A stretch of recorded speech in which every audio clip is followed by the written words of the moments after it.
right, good evening, everybody. This is Scott Reed with Duck Sports Authority on Flock Talk, the podcast, joined as always by Drew Davis. Drew, how you doing tonight? I'm doing good. How about you, Scott?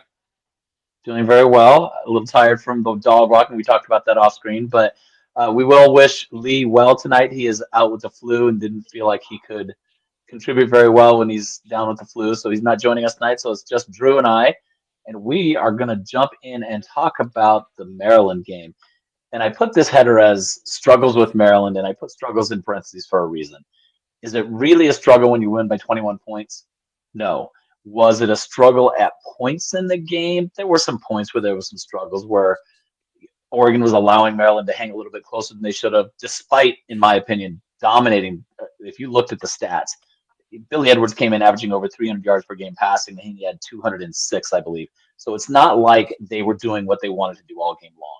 They weren't running the ball down Oregon's throat. They weren't passing the ball everywhere and making big plays. They were having problems getting stuff down the field. It's just that Oregon couldn't really get some conversions when they needed to and didn't score as much early as they have been. So it took them a little longer to put away Maryland to the point where it was a 21-point win.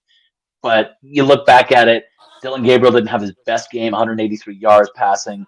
The Ducks ran the ball well. They did everything else well. It was just one of those games where I said it in a piece over the weekend that I thought what I saw was a little bit of a psychological problem that happens when people are chasing records. These things affect us. The fact that the Ducks addressed the records as a part of their Ducks versus them piece this week, it lends some credence to the fact that I think there's just that when you're chasing records, it is something that kind of creates a little bit of a different approach sometimes, and it can cause a little bit of flaw. And I think we'll see that change as we head into this week. What do you see kind of on that, Drew? Yeah, I'll say the same thing as you. I saw a little bit of pressing, but like with Tez being out, I think they're still struggling to really find somebody to get the ball to, somebody to do the similar things that he does. And like we talked about earlier, nobody's going to do the things that he does. I remember towards the end of the first half, they said, Dylan Gabriel at one point had 5 incompletions, but they were all drops. And so that's big. Those are third down conversions. Those are first downs to keep the drive going. And they did a good job on the ground. They usually always do a good job running the ball. But like you said, they just couldn't put them away. And then in the second half, I've been talking about them starting slow in the second half, and they had two three and outs coming out of halftime, which isn't good. The thing that saved them was the fake punt that it got into Jordan Birch's hands. By the way, get out of the way when that dude has the ball, and that ended up letting them come down and get that score for Dylan Gabriel to go into the record books. But it's those types of things that you look for from great teams, people that can come out and not put the game away because it's too early to put the game away in the second half, but put it a little bit more out of reach so the other team has to start pressing. And it's one of the things that I thought about during the game is in 2010, the struggle game was Cal, and that was a 13-10 game. That was a struggle. That was a tough game. This one, there were some issues at times. And the one thing I'll say about Jordan Birch, I watched his interception return when he was in South Carolina. I knew that dude could move for his size because he did it there in that interception return. He looked like a 240-pound fullback, and that's how he sort of ran when he had that ball. There were people who commented that they thought it looked like Trayshawn Holden. When you watch it on replay, you can see the size difference, you can see the leg size, you can see the bulk on Birch, but he moves really well for an almost 300-pound guy. And I don't want to be the guy that would have had to tackle him in the defensive backfield on that fake punt. That could not have been fun. I would have been wanting to grab from behind. I'll take the horse collar tackle. I'll take that penalty because you know what? I don't want to get under that guy's thighs. He's going to cause a concussion when he hits me with his knees. So he did a good job. And I thought, that was a good energy boost. I think that was something that they needed, something to boost energy in a way that if you just run your regular offense, sometimes you can't get the energy boost coming out of halftime, especially if you've got a big lead and it feels like you've got the game in hand already. How do you get that energy going in that second half? Something like that gets the energy going. Giving the ball to a lineman in, let's say, as a full lineup as a fullback, those are the kind of things sometimes that get the offense excited. The pass to Janoris Wilson, followed by the 2-point conversion to Josh Connolly Jr. Those are the kinds of things that make an offense in the third quarter say, hey, we can be excited about this even when there's a lead or even when we feel like we have this game in hand. And I thought it was creative. They ran 3 or 4 creative plays in a row. It was interesting to watch it all of a sudden at once to get put on tape in that situation. But I did like the way they responded in the second half, especially the fourth quarter, to kind of put that game away. You see it on the scoreboard, 21-point win. You don't think it's a big deal. And I thought the team learned a lot in that game just from that middle point where they weren't quite handling as much as they wanted to. Yeah, I agree. And then just piggybacking off of that, Oregon is the sixth fewest penalized team in the Big Ten, which pushed them, sixth. And so they do great at, just having 5 penalties a game. This game they had 12 for 95. And so that talks about a little bit of the sloppy play. But that's also you have two NFL receivers on the other side of the ball that were doing really well. You have penalties on special teams, penalties on offense. You have a face mask on a sack. You have a defensive holding. You have a pass interference that allows them to get a touchdown. Like those types of things add up. And these, I guess you could say these are the type of games you would want to have a messy game with 12 penalties. You definitely wouldn't have want to have something like this against Ohio State or even this weekend with Wisconsin to keep them in the game and keep them in the hunt. Yeah, that's definitely true. I think, and we'll use that to segue right into talking about the Wisconsin game this week. I think we'll see the penalties clean up. I know there's a lot of deals made about the boxing gloves on the defensive backs this week in practice. I don't know if you heard that, but that was something they did this week in practice. That only stops a little bit of it. You still use forearms and you can still extend your arm. And I think that's one of the things is that extension is always the thing that's going to catch a DB when he's trying to make that cover. He extends that arm a little bit, he puts it out, and he does that thing. It's what happened for Oregon's favor against Ohio State. He extended too much when he had that strong contact, but it will stop them from the grabbing. That's the biggest thing. It's so easy to just grab, and sometimes when you grab, it is easy for the refs to see, and it makes it a big play. It doesn't have to be there, especially when you've got them stopped and suddenly they get another play because it extends the drive. I think you're going to see a lot of clean from that. For me, the key for Oregon against Wisconsin is really simple. Wisconsin, you would think they have a great run defense given their history. Right now, they're giving up 179 yards per game. I'll use sack adjusted numbers, not this doesn't include sacks. So 179 yards per game, sack adjusted for 4.9 yards per carry. If the Ducks want to win the game, that's the simple thing is run the ball because I think Wisconsin's going to try to slow down the game by running the ball themselves. Braden Locke, he's thrown 8 interceptions to 8 touchdowns. He's not gone a game without at least one turnover. And I think they're going to try to minimize that in this game. They're not going to try to throw a ton against Oregon. They're going to do it as needed. They're going to try to get to third and shorts and control the clock and see if they can make quick passes, things like that to help him out.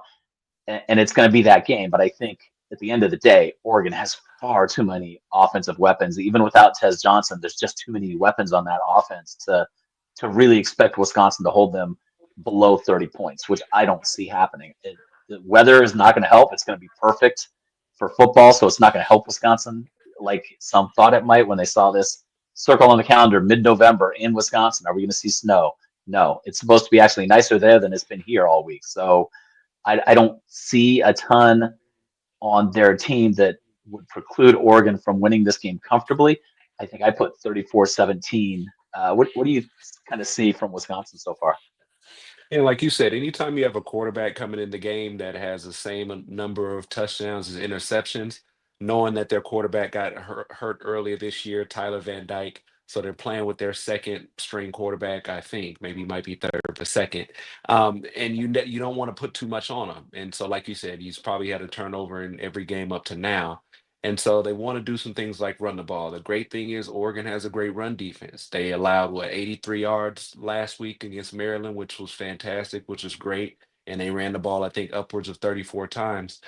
So the defense is going to be dominant, and like we talk about, you just want the offense to jump on them early. If you jump on them early, then they can't bleed the clock and run the ball and kind of try to get in and out of there. They have to throw it a little bit more, which means that they're going to make some mistakes, which means we'll capitalize. And I always talk about this: get the younger guys and the second and third string guys on the field earlier. And the way you do that is by getting a big lead to the point where you know it's insurmountable. And so that's what I'll be rooting for this weekend, is just to the game to be in hand by the second quarter. Maybe the offense comes out and has, or the ones come out and have one or two more drives in the third, and then after that you rest up to that going into the bye week. Yeah, and a lot of people talked about, Wisconsin went on a 3-game winning streak, but it was against Purdue and Northwestern, and I can't remember the third team. So it's not like they were out there beating Nebraska and Illinois and Iowa. They were feeding off of the true bottom of the conference. So it's not something when they've played good teams, they played Iowa, they lost 42-10 and they gave up 329 yards rushing. I know that was 2 weeks ago. I don't expect it to be that bad this week. I expect them to clean up some things that were causing them problems against Iowa, but they're going to face similar issues because Noah Whittington and Jordan James are really good as running backs, and I don't see them really being able to contain them. I know there's conversation about Jordan James being injured. I'll tell everybody here, I put it in every article I've written this week. I rewatched the second half. Jordan James ran the ball on second down. He got up smiling, walked back, went back for the third down play. This is on the first possession of the second half. And Dylan Gabriel ran it, and he missed a block and then walked off the field with no problems. I don't see an injury unless something happened I didn't see sometime after that. So I don't know how much of that is coach speak and how much of that is gamesmanship. I didn't see an injury on the field. I didn't see a reason to be concerned. I still see a lot of load management happening because 8 straight weeks. They talk about it this week that it's not a big deal. They didn't even realize it was 8 straight weeks, but it takes a toll. And Dan Lanning knew this before the season because he talked a lot in the preseason at media day. He talked a lot about getting other people in for plays because you don't want to wear down your starters. He talked about that. I see that happening here, and with Noah Whittington getting better and better each week, there's no reason to put 23 carries every single game on Jordan James. If you can get out with Jordan having 7 carries and with Noah Whittington having 13, that's a good day. And I think that is a win in a lot of ways for Oregon, especially they get through this game, they get a bye week, and then they kind of get a couple of weeks to get healthy before the Washington game. So that's kind of what I see from Oregon this week. And I agree with that. I was talking about Jordan James. I was like, his second half load has been really low, but I'm not complaining about that. You look at a game like Ohio State where he had, 23 or 25 carries or something like that. Those are the games you want him for. So you don't want him getting hurt out here on a 2-yard run or anything like that. But you also have another good running back there. And so to use him and to be equally as effective is good for the whole team. I agree 100%. I had this as, I think I put a final of 34-17. I think, that's a 70, it covers the spread at 17 points. It may not be as much as some people want, but I think it's going to be teams feeling each other out at first and then Oregon pulling away. So that's kind of where I see with my final score. Do you have a thought on final score? I would say final score. I haven't really given it much thought, but I think we can touch the 40s. I would say it's going to be 40-14. I think they're going to find the Nice. end zone a couple times, only because they're going to have the ball and they're going to be put in that position to have to throw. And I think you just know, just garbage time, they'll get some points. But I'll say 40 to Something like that. 14. Yeah. I'm always conservative, so I like it when I'm wrong on my conservative approach. Remember, I still picked Oregon to lose to Ohio State the first time, so I like being wrong in those cases. Let's talk a little bit about some recruiting. I want to talk first about Chris Henry. I know Chris Henry Jr. I know a lot of people know who he is, but I want to talk about it because this is a guy who, as a 5-star elite wide receiver, and I'm going to show you a little bit about him right here. Okay, 5-star receiver. I know he's committed to Ohio State. He is originally from the area and he moved to California and he's been playing at Mater Dei and he has been to Eugene multiple times since transferring down there. I know there are people close to him that really want him to be part of Oregon. There's a lot of people who think that's the best place for him, given all the things that have happened in his life and in his past and with the future, what they think is the best place for him to develop as a football player and as a human. There's a lot of people close to him that want it to be Oregon. There are a lot of people that play with him that are recruiting him to Oregon. So he's going to continue to be recruited. He's been committed to Ohio State for over a year and hasn't wavered in that commitment per se, but he's been to Eugene a lot. And I know he likes the program, and I know he loves Dan Lanning, he loves Junior Adams. This is somebody to keep an eye on. And I'm going to show, if I can get this to show up here, I want to show just some of his highlights, because if you haven't watched his highlights play, I think people should. And I think people should be excited about what he could bring to the table if he were to flip, because this is a guy who is maybe not quite a Jeremiah Smith, but I think he's really close to being that kind of a player. He's 6'5". He is currently around 200 pounds, and he's got the kind of speed you don't see normally from a 6'5" guy. So we're gonna put this up here and play it, and I'll turn off my alarm. He does not move like somebody who's 6'5". So one of the things you're going to see is he's got great lateral movement. He's got great quickness. He's a better version of a Troy Franklin as far as he's got the speed, he's got the lateral moves, he's got everything you want from a wide receiver. And he's going to be somebody that if Oregon gets him and they can team him up with DeCorian Moore and Dallas Wilson and Cooper Perry, and people forget a kid named Gatlin Bear that is on his mission right now. There's a lot of wide receiver talent out there, and this would just be kind of a cherry on top for, he's a 2026 guy. He'd be able to kind of really set the tone for that class if the Ducks can get into flip. I think there's a chance here. This isn't one of those things where you say, hey, he has no chance. He's not going to flip. He's going to stick with Ohio State. There's a chance. The people close to him want him here. A lot of friends that he plays with want him in Eugene. So I think this is somebody to keep an eye on.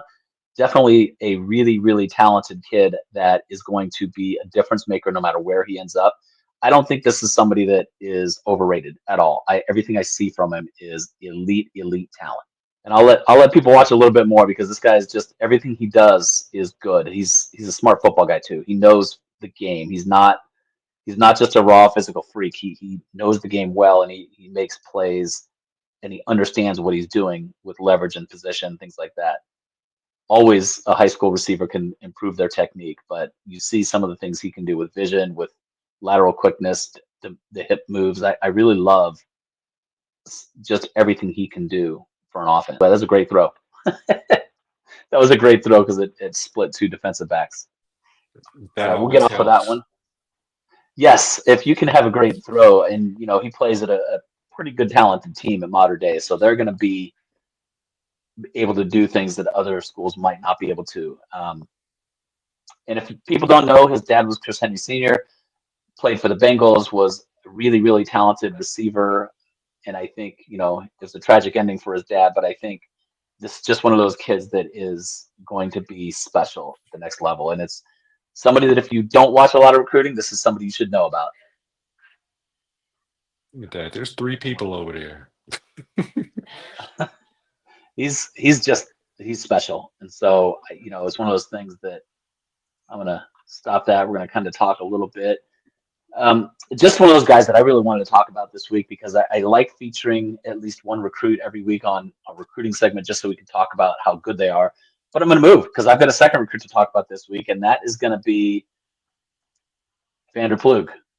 And that is the tight end that flipped from Washington this past week to Oregon. I think anybody who read the site knew he was going to flip at some point. We talked about it a lot. He was at the Ohio State game, and he came back for Illinois with his parents, because he wanted his parents to kind of feel the same things he did and make sure that it wasn't just him feeling great about a visit. Go home, you visit with your parents, you make sure everything feels right, and you come back. And I think we can watch some of his highlights as well. I've got those queued up here. Let me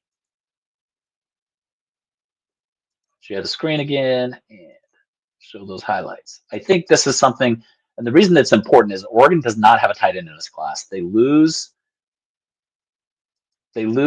Terrence Ferguson and Patrick Herpert after this year, and that leaves them with Roger Piaga and Kenyon Sadiq next year. So this is somebody who, as a tight end, is going to be an important piece in the future. He's also still working to recruit some other guys. He's working to recruit Andrew Olish, who's currently committed to Michigan. You can see he's 6'6", 220 pounds, so they can line him kind of outside, inside. He's real versatile in that way. And if people don't know, I'm going to tell you a little bit about what I know about him. He has a background in basketball. He played basketball for most of his life. His family is a huge basketball family as well. Both of his parents played collegiately at an NAIA school named Biola. His grandfather also played at a small Christian college at Westmont, and the family is steeped in basketball with a long history of coaching at various levels collegiately. He kind of decided to switch to football, and when he did, it was a surprise to his family. But I can tell you that they're really supportive. One of his coaches at his high school in Troy, California, was a high school friend of Spencer Webb, and that's kind of where the communication started about this is something that if you enjoy it, you should go ahead and make that move. It's not something that you should be afraid of. And I think that kind of support, and I know his family is really supportive. You can see, he does a lot of things really well, and he's got that basketball talent. He's got that basketball background, which is going to help him with a lot of little things in this game. I think when he's looking at boxing people out.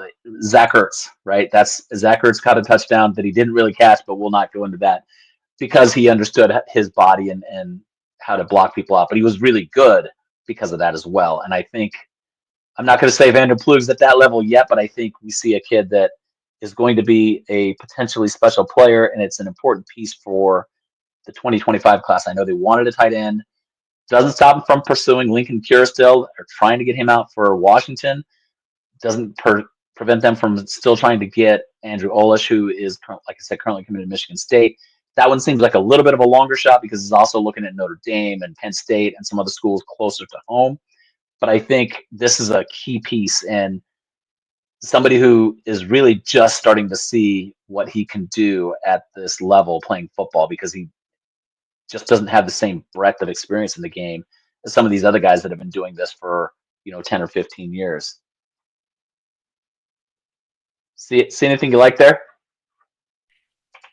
Yeah, it goes up. Like one thing about the basketball players when they come over to football, they know how to go up and high point the ball, get it at its highest point.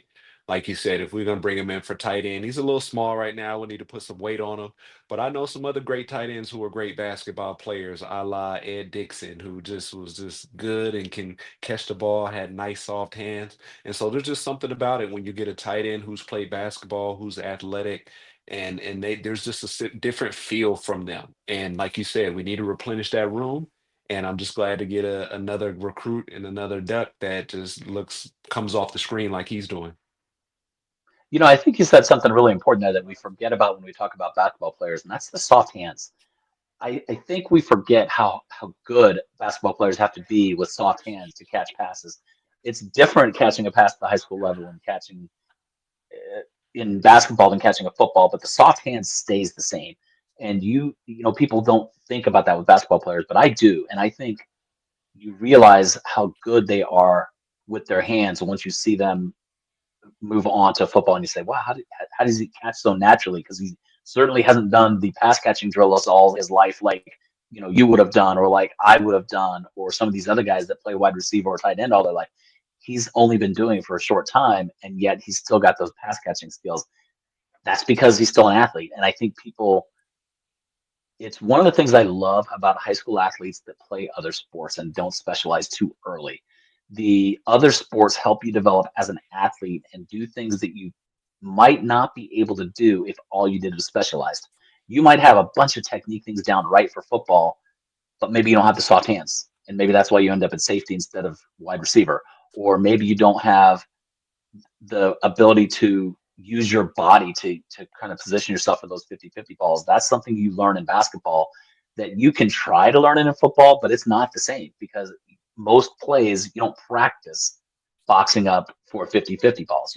You just run your plays or you run your drills, you do different things. But in basketball, that is the play, is boxing out and getting in position. And I think that's an incredibly important skill that a basketball player brings to this. And of course, he has height. You can't coach away the height. He's 6'7". He is 220 pounds. He does need to probably gain, I think, 15 to 20 pounds to be able to be an every down tight end. You're gonna want him to be at least 235. I would say 240, 245 is kind of where you get that perfect blend of can play inside or out still, but can block if he's playing inside. You don't want him to be too big because then they're not going to be able to play outside. So I think that's what I've got. I do want to talk, and I'm going to go into this, and people are going to hate me today. I don't care. I'm going to talk about the playoff bracket.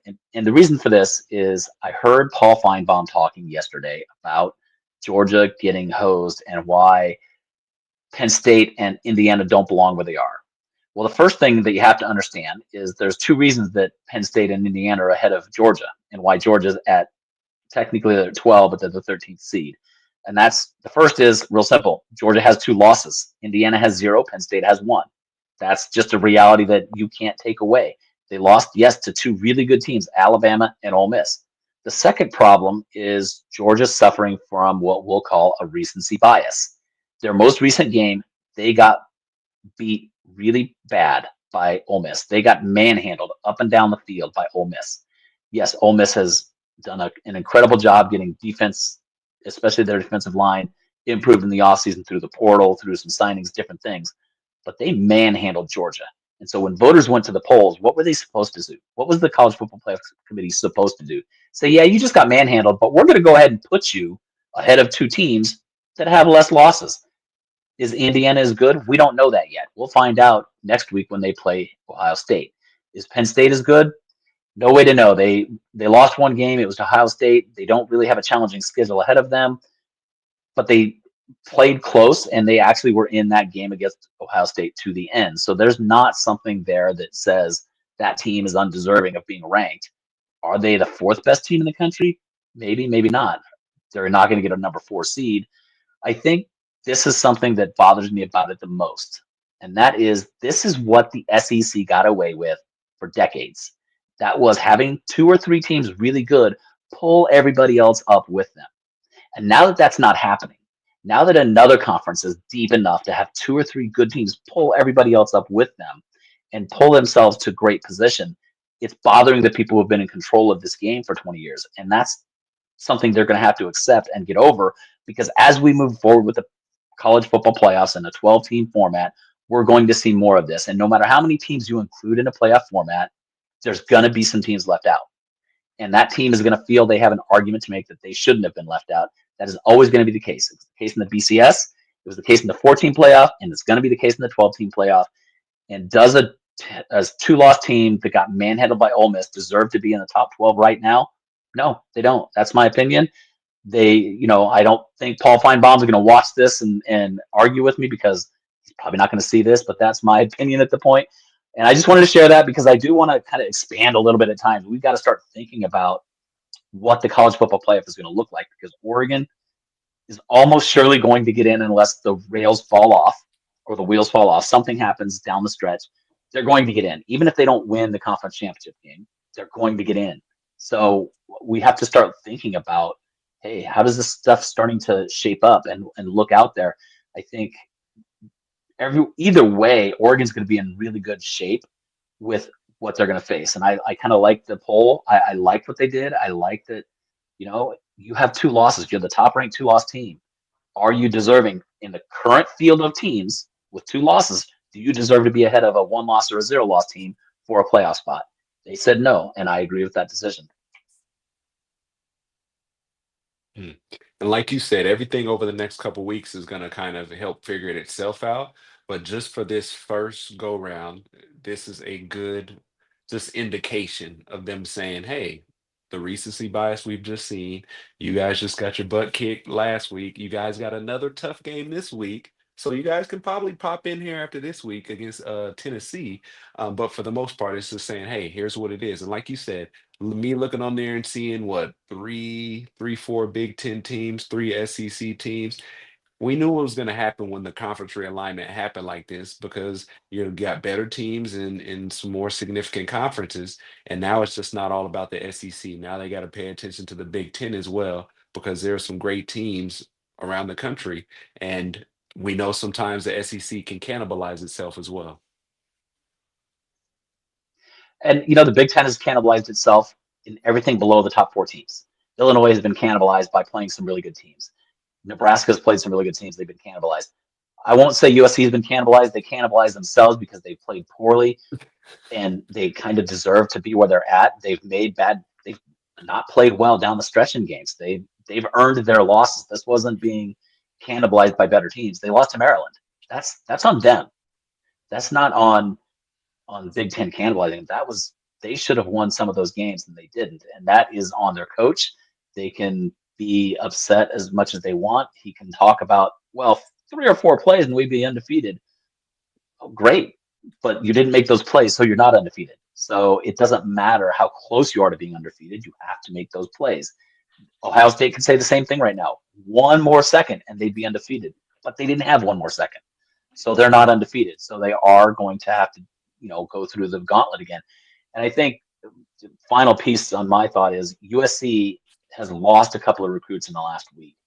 And that is directly related not to winning or losing games. And you and I have talked about this before. Recruits don't decommit because a team loses a game. They decommit when they don't like the trajectory of the program. And right now, there's a trajectory that is not fitting, especially for the one that decommitted today, turned around and committed to Auburn as a cornerback who's from the East Coast. So it's not like this was a kid in their backyard who also decommitted and recommitted to Miami at the short after that. It's not about location. This is about kids not liking the trajectory and looking for a program that has a better trajectory. Auburn's lost as many games as USC, maybe more. I haven't looked at their record, and they were able to pick up a flip. Why? Because the kids are still believing that their trajectory is solid. I don't agree with that, but they still right now, Hugh Freeze he's in his grace period with Auburn right now because they don't want to go back to another Brian Harsin. So they're going to give him a little bit of time to rebuild this program. And I think that trajectory still looks positive for them. So that's it. It bothers me when people say they flip because of a loss. That's not true. I think if you see a team lose, that's not why commits flip. It's always about where they think the trajectory of the program is and where they think they have the best fit. Even in the NIL era, that still matters. And I think that was just one of those things that is happening out there. And it's that season because we're now 3 weeks away from early signing day, and it's going to be a crazy 3 weeks. Be prepared for a lot of flips, a lot of surprises, and a lot of, Oregon might get us a good surprise or two between now and then. And in fact, I think they will. I think there's another flip coming. It's not a major 5-star, but it is a position of need, offensive line. I think there's a lot of stuff out there that's going to happen over the next 3 weeks, and it's going to be interesting to watch. But that's kind of my early message on what I think is going to happen as far as why these things are happening. Gotta love college football, right? Yes, it's that crazy season. You're going to start seeing coaches get fired. You're going to start seeing all kinds of, and that when that happens, then the decommits are really going to change things because the landscape will change once coaches are fired. Billy Napier got the vote of confidence, so I think he's safe, mainly because they can't afford his buyout. And that's something that schools around the country are facing is head coaches have such huge buyouts that you may not be able to afford to fire an underperforming head coach because you can't afford $50 million for his buyout and turn around and pay a buyout for the coach you want to hire, which now you're talking $100 million investment just to hire a new coach who may or may not be as successful. Because right now there's no guarantees out there in head coaching. So I think it's going to be an interesting time between now and early signing day. And then again, between December and final signing day, it's going to be some interesting stuff. Be some good stuff to see. All right. I think we will call this a day and we will get together again next week, hopefully talking about an Oregon win over Wisconsin and then how they're approaching the bye week. Sounds good. I appreciate you, Scott. All right. Thanks, Drew. I appreciate your time tonight. You too. Have a good one.